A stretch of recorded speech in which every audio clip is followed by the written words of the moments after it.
going to discuss about the topic handling data. So chapter 1 में हमने different topic को discuss किया और लास्ट वीडियो में हमने कुछ प्रॉब्लम्स को देखा. आज के लेक्चर में हम देखेंगे कि डाटा को हैंडल करने के लिए जो डिफरेंट वेज़ हैं, मतलब डाटा को कैसे ऑर्गेनाइज फॉर्म में लिखा जा सकता है, कैसे डाटा को प्रेजेंट किया जा सकता है. जैसे कि टेबल हमने डिस्कस किया, टेबल के थ्रू आप डाटा को प्रेजेंट कर सकते हैं. उसके बाद बार चार्ट है और इसके थ्रू हम डाटा को प्रेजेंट कर सकते हैं. आज के लेक्चर में हम पढ़ेंगे line graphs, pie charts. Now let's start in detail. So first of all है line graphs. A line graph is useful because it also shows results as a picture. You can also use it to read off values which you have not measured. अब bar chart की तरह line graph जो है वो भी क्या करता है, डाटा को प्रेजेंट करता है एक लाइन की शेप में. जैसे कि राइट साइड पे एक पिक्चर है. अब इस लाइन ग्राफ में क्या बताया गया है आप देख सकते हैं. हॉरिजॉन्टली शो हो रहा है time in minutes and vertically temperature of T, यानी चाय का टेम्परेचर और टाइम शो किया गया है. आप लाइन ग्राफ्स के ज़रिए ऐसी वैल्यूज़ को देख सकते हैं जो कि मेजर्ड नहीं होती. ये ग्राफ क्या शो कर रहा है कि how the temperature of a cup of T changes over 10 minutes, कि कैसे एक कप ऑफ टी जो है वो उसका टेम्परेचर चेंज हो रहा है 10 मिनट्स में. जैसा कि यहाँ पे आप देख सकते हैं इस पिक्चर में टाइम इन मिनट्स, 1 मिनट पे टेम्परेचर क्या है 60 पे है, और 2 पे ये आई थिंक 40 पे हो गया है, 3 पे ये 30 पे है, 4 पे इस तरह कम होता जा रहा है. जैसे ही टाइम ज़्यादा हो जाएगा चाय जो है उसकी हॉटनेस, उसका टेम्परेचर कम हो जाएगा. नेक्स्ट हम डिस्कस करेंगे pie charts. A pie chart is another way of showing information as picture. जिस तरह bar chart as a picture और line graphs as a picture आपको नज़र आई और डाटा को प्रेजेंट किया गया, इसी तरह पाई चार्ट जो है इसमें भी डाटा को प्रेजेंट किया जाता है, इंफॉर्मेशन को शो किया जाता है.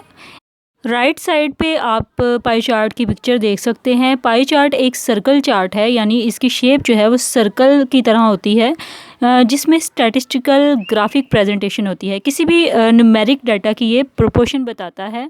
जैसे कि आप देख सकते हैं यहाँ पे परसेंटेज की फॉर्म में, यानी ये एक ऐसा सर्कल है जो कि डिवाइड होता है डिफरेंट सेक्टर्स में, और हर सेक्टर एक पार्टिकुलर कैटेगरी को यहाँ प्रेजेंट कर रहा है.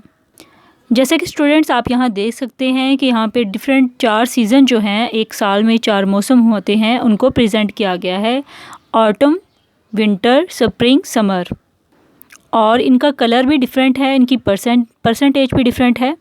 ये बेसिकली एक इन्फॉर्मेशन है जो कि पाई चार्ट की सूरत में दिखाई गई है. The size of the slices in the pie chart indicate the proportions of numerical data. यानी ये जो डिफरेंट स्लाइसेस हैं, ये सेक्टर्स हैं, ये क्या कर रहे हैं, डाटा को प्रेजेंट कर रहे हैं, न्यूमेरिकल डाटा की प्रोपोर्शन को इंडिकेट कर रहे हैं. The pie chart shows the proportions of students liking each season of the year. So basically ये इन्फॉर्मेशन किसके अबाउट है, ये इन्फॉर्मेशन डिफरेंट सीजन्स को प्रेजेंट कर रही है. यानी कि जो स्टूडेंट्स हैं वो बेसिकली सीजन्स को लाइक करते हैं, यानी कुछ स्टूडेंट्स समर को ज़्यादा पसंद करते हैं, कुछ विंटर को ज़्यादा पसंद करते हैं. तो ये बेसिकली ये जो चार्ट आपको शो हो रहा है इसमें बताया गया है कि एक साल में 4 सीज़न होते हैं और स्टूडेंट्स की प्रोपोर्शन बताई गई है. कितने स्टूडेंट समर को लाइक करते हैं वो है 50%, और कितने स्टूडेंट विंटर को लाइक करते हैं वो है 25%, और स्प्रिंग और ऑटम की परसेंटेज बताई गई है. आई होप सो आपको ये कंसेप्ट क्लियर हो गया होगा.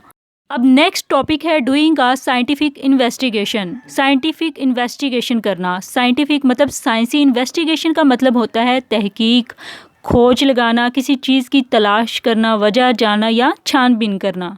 सो इसके डिफरेंट मतलब हो सकते हैं. A science investigation has 3 main parts. और साइंस इन्वेस्टिगेशन के 3 मेन पार्ट्स हैं, वो कौन से हैं उसको डिस्कस करेंगे further. Suppose you wanted to find out if sugar dissolves more quickly in hot water then in cold water. The 3 parts of the investigation are as follows. Let's suppose आप find करना चाहते हैं कि जो sugar है, चीनी है, वो हॉट वाटर में यानी गर्म पानी में जल्दी डिज़ोल्व हो जाती है as compare to cold water, ठंडे पानी की निस्बत. सो इसको इन्वेस्टिगेट करने के हमारे पास 3 डिफरेंट जो हैं वो पार्ट हैं, उसको फॉलो करते हुए हम अपने जो है रिज़ल्ट पे पहुँचेंगे. सबसे पहले है preparation. This involves writing down what you expect to happen. This is called the hypothesis. So investigation करने के लिए सबसे पहले आपने क्या करना है, आपने ऑब्ज़र्व करना है, चीज़ों को सोचना है, गौर फिक्र करना है, देन आपने लिखना है कि आप क्या एक्सपेक्ट कर रहे हैं कि क्या हो। सो नेक्स्ट जो स्टेप होगा वो क्या होगा, इसको हम कहेंगे हाइपोथेसिस। जब आप ये चीज़ जो माइंड में आई है उसको आपने लिख लिया है, वो क्या है, hypothesis. The aim of your investigation is to test your hypothesis. अब यहाँ पे हाइपोथेसिस का मतलब है मफरूज़ा या नज़रिया। अब आपकी इन्वेस्टिगेशन का जो मकसद है वो है अपनी हाइपोथेसिस को टेस्ट करना। जो आपने सोचा है कि चीनी जो है वो गर्म पानी में जल्दी डिज़ोल्व होगी as compare to cold water. For example you could write sugar dissolves more quickly in hot water then in cold water. Being aware of variables are things that change and can usually be measured or observed. यहाँ आपको एक छोटी सी example दूंगी। एक scientist है Newton, जिसको आपने अक्सर सुना होगा। जब वो एक दरख्त के नीचे बैठा था तो उसने देखा कि उसके पास एक एप्पल गिरता है, सेब गिरता है। जब वो दरख्त की तरफ ऊपर देखता है तो वो सोचता है ये सेब नीचे ही क्यों गिरा, ये ऊपर की तरफ क्यों नहीं गया। तो क्या हुआ, उसने ऑब्ज़र्व करना शुरू किया, इस चीज़ पे गौर फिक्र करना शुरू की। देन उसने क्या किया, हाइपोथेसिस अपने इस चीज़ को टेस्ट किया कि शायद ज़मीन में एक ऐसी फोर्स है, एक ऐसी चीज़ है जो इसको अपनी तरफ खींच रही है। यानी एप्पल नीचे की तरफ आ रहा है, ज़रूर ज़मीन में कोई ऐसी ताकत है, ऐसी कुव्वत है जो इसको अपनी तरफ खींच रही है।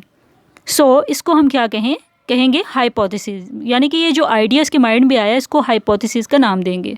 सो आपने अपने वेरिएबल्स के बारे में आगाह रहना है। आपने जो वेरिएबल्स आपने सेलेक्ट किए हैं, अब वेरिएबल्स क्या होते हैं जो कि चेंज हो सकते हैं और उसको मेजर किया जा सकता है या ऑब्जर्व किया जा सकता है। फॉर एग्जांपल टेम्परेचर है। अब डे टाइम टेम्परेचर कुछ और होता है, नाइट टाइम टेम्परेचर और कुछ और होता है। ये भी एक वेरिएबल है। टेम्परेचर क्या है, वेरिएबल, क्योंकि इसका टेम्परेचर चेंज हो रहा है। दिन के टाइम फॉर एग्जांपल हॉट है, नाइट टाइम कोल्ड है। You should only change one variable at a time and see how it affects other variables. अब आप अपने वेरिएबल को एक टाइम में एक दफ़ा चेंज कर सकते हैं और देख सकते हैं एक वेरिएबल के चेंज होने से दूसरे वेरिएबल पे क्या इफ़ेक्ट होता है। अगर आप एक ही टाइम में ज़्यादा वेरिएबल जो है चेंज करें, एक से ज़्यादा, तो क्या होगा, आपका टेस्ट फेयर नहीं होगा, यानी उसके रिज़ल्ट अच्छे नहीं आएंगे। The variables in this investigation are number 1 the amount of sugar, number 2 the amount of water, number 3 the temperature of the water and number 4 whether to stir the sugar in the water और not. अब यहाँ पे आपके different variables हैं, जैसे कि amount of sugar है, water है, टेम्परेचर ऑफ द वाटर है। ये सारे आपके वेरिएबल्स हैं फॉर इन्वेस्टिगेशन। आप इस पर तहकीक करने जा रहे हैं। अब आप इस डायग्राम की तरफ देखें। For a fair test you must use the same amount of sugar, use the same amount of water and stir at the same speed each time. यानी कि आपने सेम वक्त में ये काम करने हैं और स्टिर जो है उसको घोलना है, मिलाना है शुगर को पानी के अंदर सेम स्पीड के साथ। नेक्स्ट हमारे पास है कैरिंग आउट द इन्वेस्टिगेशन। मतलब ये कि इस इन्वेस्टिगेशन को लेकर हमने क्या रिजल्ट निकाले। This involves using the equipment you have chosen to measure things like distance, time, weight, area, volume and temperature accurately. In this investigation you will need to measure. अब इसके लिए जो आपने चीज़ें इकट्ठी की, चूज़ की, मेजर करने के लिए, फॉर एग्जांपल कोई चीज़ है जिस मेजर करना है आपने, जैसे कि डिस्टेंस है, टाइम है, वेट, एरिया है, वॉल्यूम है एंड टेम्परेचर। इन चीज़ों को मेजर करने के लिए जो भी आपने चीज़ें इकट्ठी की हैं, और इस इन्वेस्टिगेशन के लिए जो चीज़ आपको रिक्वायर है, जिसकी ज़रूरत है आपको मेजर करने की, वो क्या है। Number 1 the volume of sugar, number 2 the volume of water, number 3 the water temperature and number 4 the time taken for the sugar to dissolve. Means कि शुगर ऑफ वॉल्यूम क्या है, वाटर का वॉल्यूम क्या है, उसके बाद वाटर टेम्परेचर क्या है और कितना टाइम लगा उस शुगर को डिज़ोल्व होने में। Choosing the most appropriate way of recording your results, writing your results in a table is properly the best way to record them in this investigation. अपने रिजल्ट्स को कैलकुलेट करने के लिए आपने क्या करना है, आपने उसके लिए जो है वो मुनासिब चीज़ें चूज़ करनी है, सेलेक्ट करनी है, और आप उन रिज़ल्ट्स को टेबल की फॉर्म में शो कर सकते हैं। जैसे कि जो आपने इन्वेस्टिगेशन की वो आप इस टेबल के ज़रिए रिज़ल्ट की सूरत में सामने आएगी। इस टेबल में क्या दिखाया गया है, टेम्परेचर ऑफ वाटर और टाइम। अगर टेम्परेचर 20 है वाटर का, पानी का, तो वो कितना टाइम ले रहा है, 80 सेकेंड। अगर टेम्परेचर 30 है तो कितना टाइम ले रहा है, 52। इसी तरह 40 है, 36। ये एक टेबल प्रेजेंटेशन है जो कि इस इन्वेस्टिगेशन के थ्रू हमने की। Next, reviewing and reporting on the investigation. This involves writing up what you did and what happened during your investigation, including diagrams of your apparatus for this investigation. Plotting a graph is a good way to show if your readings follow a pattern, explaining your results and saying whether your hypothesis was correct or not. In this case, the hypothesis is correct. Sugar does dissolve more quickly in hot water than in cold water. अब वही table presentation जो है इस graph में show करवाई गई है, जैसे कि यहाँ पे एक्स एक्सिस पे टाइम है, वाई एक्सिस पे टेम्परेचर ऑफ वाटर है, जो कि शो करवाया गया है। अब इसके थ्रू आप अपने रिज़ल्ट्स को एक्सप्लेन कर सकते हैं कि जो आपने हाइपोथेसिस आइडिया सोचा था वो करेक्ट है या नहीं। आपने क्या हाइपोथेसिस आपका क्या था, वो ये था कि शुगर जो है वो हॉट वाटर में जल्दी डिज़ोल्व हो जाती है as compare to cold water. So in this case hypothesis is correct. ये हाइपोथेसिस करेक्ट है क्योंकि वाकई शुगर जो है हॉट वाटर में जल्दी डिज़ोल्व होती है as compare to cold water. This is called your conclusion. इसको हम क्या कहेंगे, कंक्लूजन। मीन्स कि ये आपका रिजल्ट है जो आपने इस तमाम इन्वेस्टिगेशन के थ्रू निकाले। It is what you found out as a result of your investigation. Suggesting how you could improve your investigation to make it more accurate. For example, you could measure the volume of sugar more accurately with measuring cylinder. अब आपने suggest करना है कैसे आप अपनी investigation को improve कर सकते हैं जो कि मोर एक्यूरेट हो, मुनासिब दुरुस्त हो। जैसे कि आप वॉल्यूम ऑफ शुगर को मेजर कर सकते हैं मोर accurately with a measuring cylinder. Suggesting what you could do if you had more time. Suggest करें अगर आपके पास ज़्यादा टाइम है तो आप और क्या कर सकते हैं। For example, you may like to find out if you will get the same results with different kinds of sugar. Will you get the same results with different kinds of sugar. For example, आप ये जो है find out करना चाह रहे हैं। यहाँ diagram में दो डिफरेंट पिक्चर शो हो रही हैं, एक है वाइट शुगर और एक है ब्राउन शुगर। तो क्या इन दोनों को इन्वेस्टिगेट करने के बाद इनका रिज़ल्ट सेम होगा या नहीं। आई होप सो आपको आज का लेक्चर टॉपिक अच्छे से क्लियर हो गया होगा। Because science is very interesting subject, लेकिन इसके लिए आपने अपना इंटरेस्ट डेवलप करना है, तभी इंटरेस्ट पैदा होगा।